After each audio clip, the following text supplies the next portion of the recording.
Estamos aqui mais uma vez e agora para falar desse assunto importantíssimo para você, que é a unificação italiana. Nós vamos entender, pessoal, como é que a Itália se unificou ao ponto de se transformar numa nação. Mas para a gente entender isso é preciso a gente voltar um pouquinho no tempo. Mostrar para vocês que lá no finalzinho da Idade Média, início da Idade Moderna, né, do século XIV ao século XV, você começa a ter um processo que vai ficar conhecido pela história como formação dos estados modernos. É quando você começa a ter territórios se unificando em prol de um líder político e formando as suas nações. Então, pessoal, vai ser justamente nesse contexto que você começa a ter a Espanha surgindo, você começa a ter a Inglaterra e assim sucessivamente. A Itália, ela não entra nesse contexto de formação territorial nesse momento. A Itália, ela vai se formar enquanto nação muito tempo depois, já nos segundos meados do século XIX. É quando você começa a ter uma Itália lutando em prol dessa unificação. Essa luta não vai ser de forma apaziguada, vai ser de forma de muito conflito, vai ser muito conflituoso, muitas guerras vão acontecer. E o território italiano, antes de se unificar, ele era uma região formada por diversos povos. Povos diferentes, povos com características próprias, reinos, pequenos territórios, pequenos reinos. E como eles eram formados por pequenos reinos, algumas regiões fora do território italiano ou da Península Itálica começou a dominar alguns desses reinos. Um exemplo disso que eu dou a vocês é a Prússia. A Prússia, pessoal, e a Áustria são dois reinos muito bem formados, grandes, expressivos, que vão dominar outras regiões. Aí, entre esses dois, eu chamo a atenção de vocês para a Áustria. A Áustria, pessoal, vai dominar regiões da Península Itálica e vai ser contra a Áustria que a maior parte dos conflitos vai começar a acontecer. Então, presta atenção para cá. Quando a gente fala em unificação italiana, a gente tem que ter noção do seguinte: eram grupos políticos que lutavam em prol dessa unificação, mas que tinham uma ideologia política. Porém, não era somente uma ideologia, pessoal, que acabava vigorando em todo o território. Mas eram outras ideologias, distintas uma das outras, que vão acabar ecoando em relação a essa unificação. E chamo a atenção de vocês para o ano de 1848.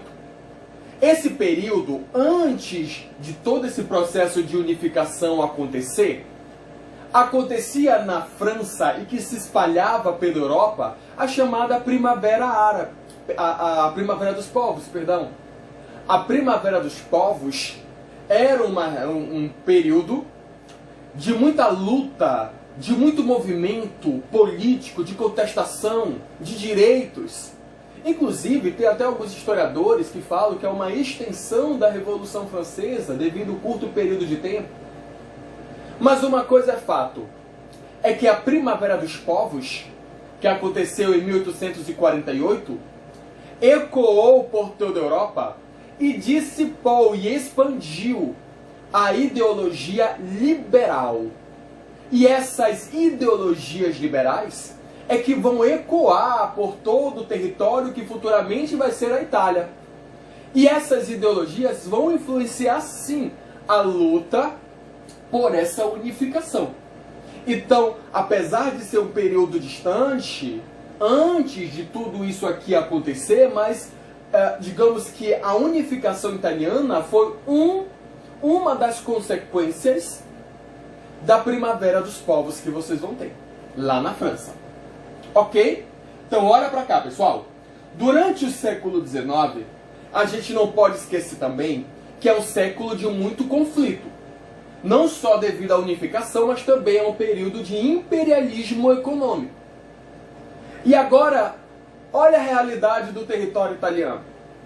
Enquanto que você tinha outras partes da Europa como por exemplo, a própria Inglaterra, a França, a Espanha, são regiões que já passavam por um processo de industrialização. Estamos falando no século XIX, numa segunda revolução industrial. Enquanto que as regiões italianas não.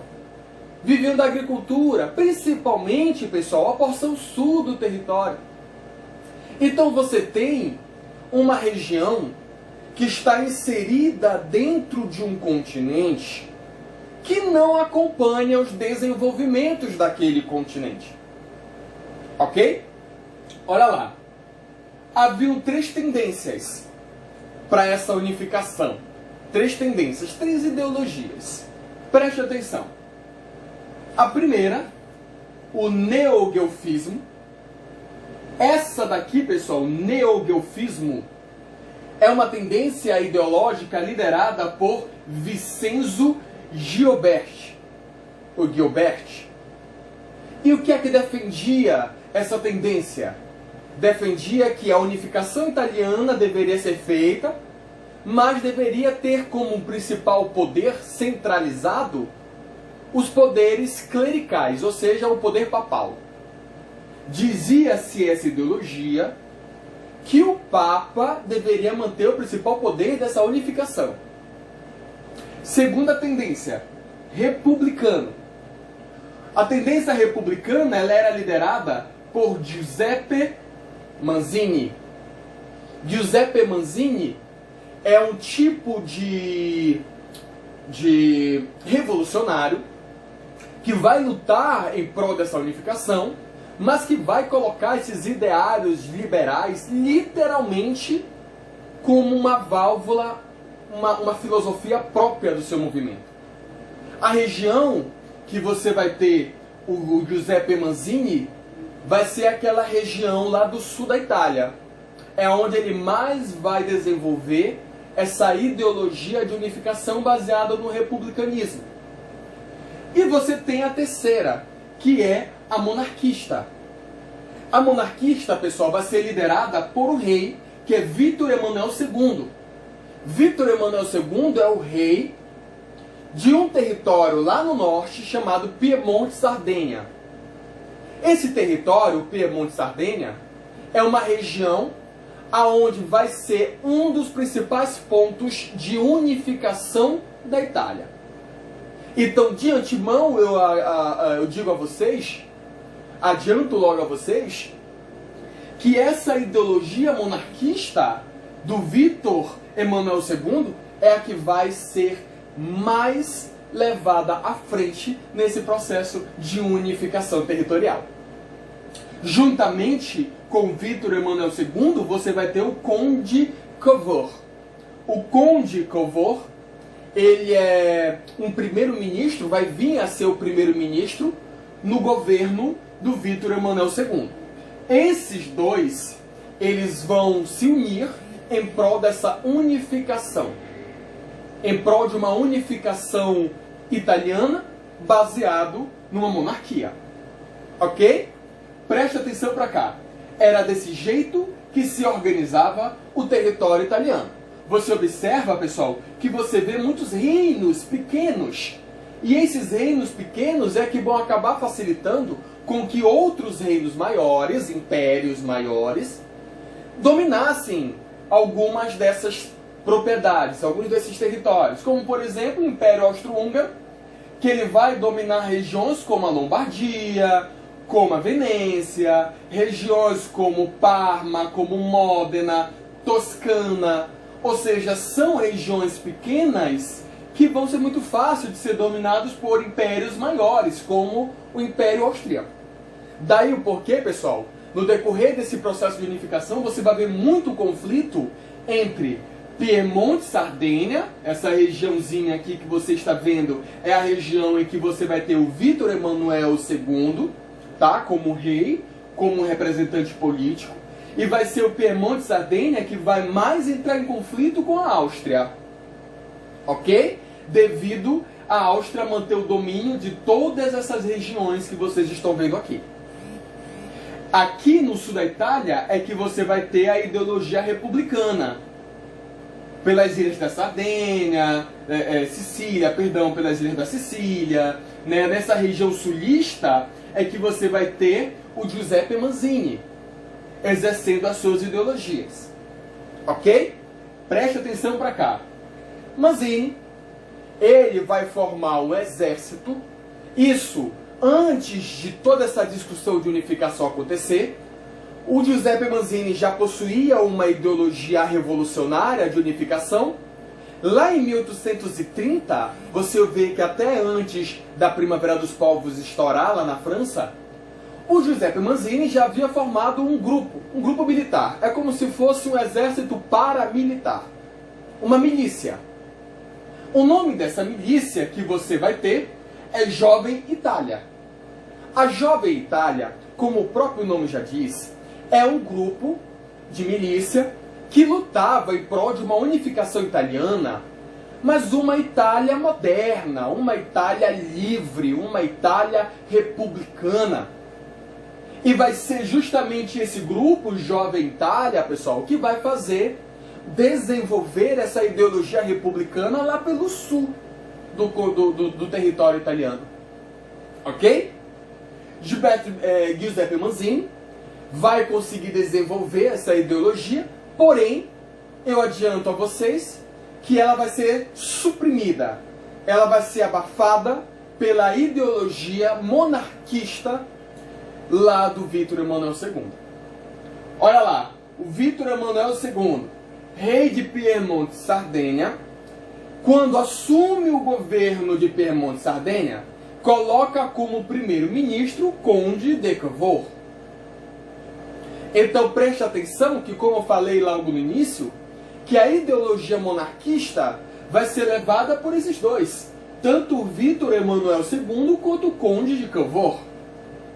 As propostas que eles vão ter, que vai começar a ecoar por todo o território, que vai sair lá do Piemonte e Sardenha, vai ser 3 básicas.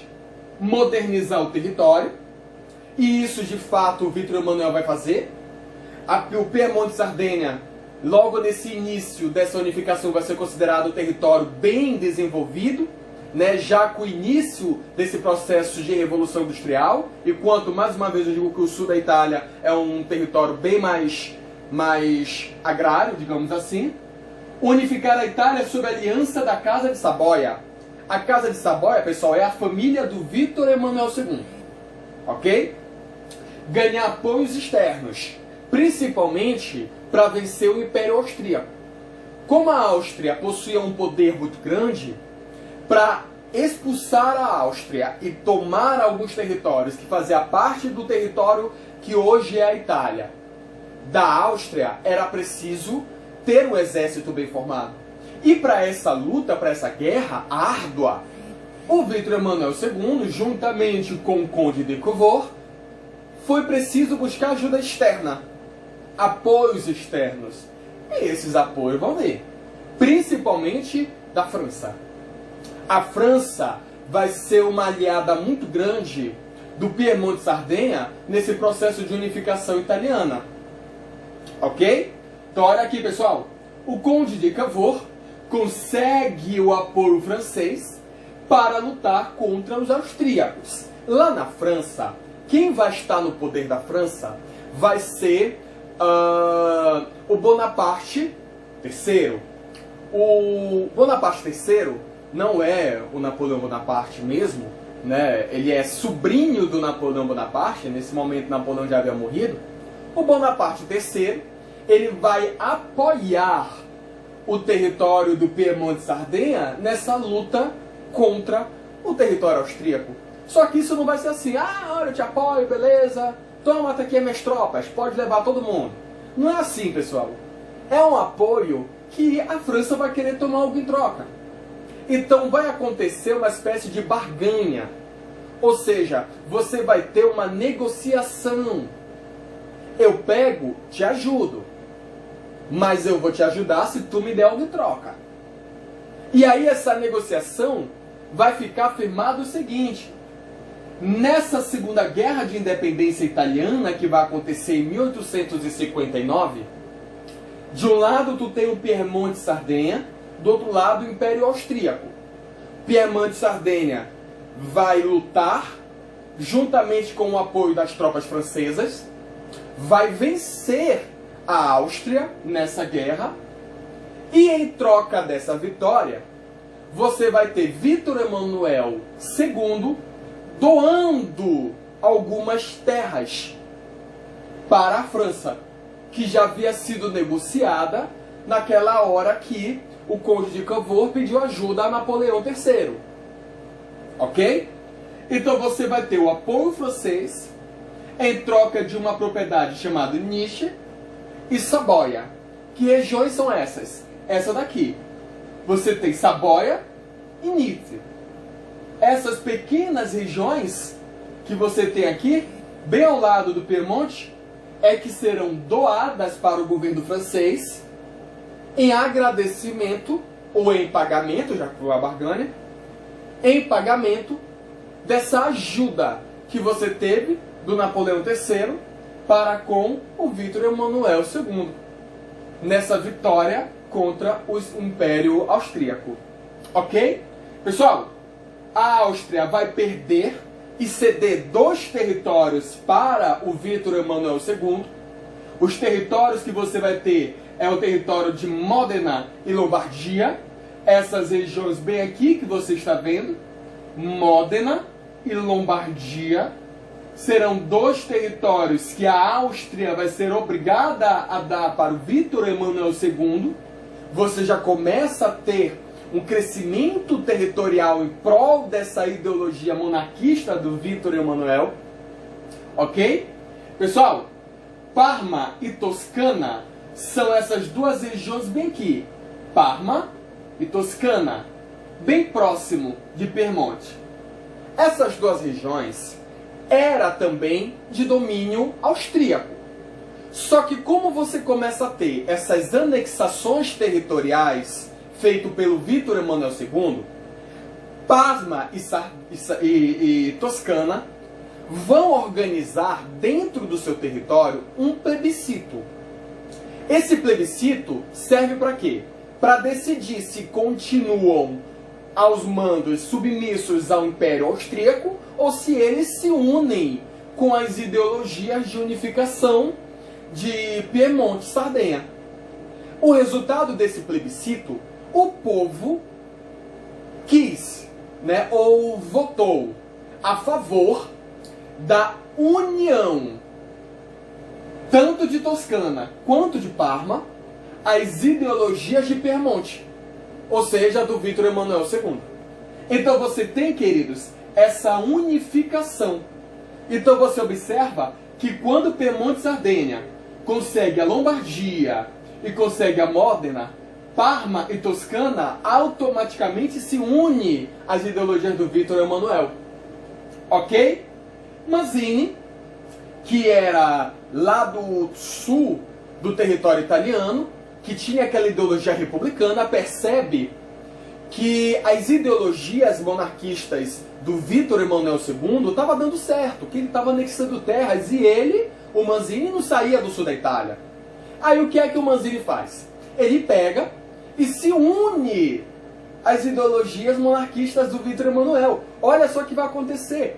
Mazzini republicano, Vítor Emanuel monarquista. Ele vai unir-se ao Vítor Emanuel em prol dessa unificação. E ele começa a levar consigo a região sul da Itália. Então veja uma coisa. Você tem Piemonte e Sardenha, unificou a Lombardia, Parma, Módena, Toscana. A região sul, as ilhas da Sicília, que era de domínio de Mazzini, republicano, também se une às ideologias do Vítor Emanuel. A Itália começa a se formar. Nesse momento, pessoal, você tem Vítor Emanuel, lá no ano de 1861, se autoproclamando rei do Reino de Itália. Ainda não é a Itália-nação, é o Reino da Itália. Ok? Então é um momento muito significativo que você vai ter aqui nesse momento. A pessoa acabou, formou-se a Itália. Não. Ainda vai ter mais conflito. Esse conflito vai vir, pessoal, em 1866. o que é que vai acontecer? Uma nova batalha contra o território austríaco. Pessoal, uma nova guerra será travada contra a Prússia e contra o território austríaco. Contra a Prússia, por quê? Falei no início da aula que haviam dois territórios que acabavam tomando posse de algumas regiões que pertenciam ao território da Península Itálica. Um, o Império Austríaco, o outro, a Prússia. Então, quando você começa a ter esse conflito, junto, de um lado você tem a França e o Vítor Emanuel, do Piemonte de Sardenha, do outro lado você já tem a Áustria ela é vencida pelas tropas do Vítor Emanuel, agora é preciso aniquilar a Prússia. E nesse processo, você tem, pessoal, ao final dessa guerra, a Itália anexa o território de Vêneto. Que território é esse de Vêneto? Esse bem aqui, ó, Venécia. Esse território de Vêneto era uma região de domínio prussiano. E aí no final, lá de 1866, você tem a anexação de Vêneto. Então toda essa região aqui já passou a ser de domínio do Vítor Emanuel. Agora tem uma situação. No meio dessas regiões, existe essa bem aqui, estados pontifícios. Os estados pontifícios, pessoal, são os estados que pertencem à Igreja Católica. E esses estados era difícil de serem anexados, porque quem fazia a segurança dessa região eram as tropas francesas. E se você declarar guerra contra os estados pontifícios, era a mesma coisa que declarar guerra contra a França. Então o Vítor Emanuel resolveu ficar um pouco na dele, recuar. Só que uma coisa vai acontecer. Estoura neste momento, mais precisamente no ano de 1871, uma guerra franco-prussiana. Nessa guerra franco-prussiana, ou seja, entre a França e a Prússia, você vai ter Napoleão III mandando as tropas que faziam a segurança dos territórios pontifícios, dos estados pontifícios, irem para a guerra. Com isso, os estados pontifícios ficam desguarnecidos. Vítor Emanuel aproveita e toma posse desses estados. A Igreja Católica não aceita essa posse. Na época, você tem o Papa Pio IX. E ele bate de frente com o Vítor Emanuel e não aceita mais. A Igreja Católica é obrigada a ceder os seus estados para o poder do Vítor Emanuel. Dentro desses estados pontifícios estava a sede de Roma. E o Vítor Emanuel pegou e falou: eu quero Roma. E Roma será a nova capital da Itália. E assim foi feito. Essa relação da Igreja Católica com a monarquia italiana foi péssima devido a essa imposição do Vítor Emanuel. Durou muito tempo, pessoal, muito tempo. Tanto é que durante esse período de relação conflituosa da Igreja com a monarquia italiana, a história chama de questão romana. É quando os papas não aceitam essa imposição da monarquia em cima dos estados pontifícios. Essa relação de conflito só vai acabar em 1929, na Itália fascista, quando Benito Mussolini assina um tratado, um documento chamado Tratado de Latrão, e doa parte do seu território italiano para a Igreja Católica. Doa o que hoje conhecemos como Vaticano. Vai ser a partir do Tratado de Latrão de 1929 que nós vamos ter essa relação conflituosa da Igreja com a monarquia italiana colocada a fim, através do fascista Benito Mussolini. A unificação italiana não findou aqui, mas após 1929 você já começa a ter a Itália bem formada como hoje nós temos. Porém, até depois da Primeira Guerra Mundial, lá em 1918, você ainda encontrava focos dessa unificação, desses conflitos. Foi o Benito Mussolini que colocou o ponto que fechou esses conflitos de unificação. Ok? Obrigado pela atenção de vocês Até a próxima aula.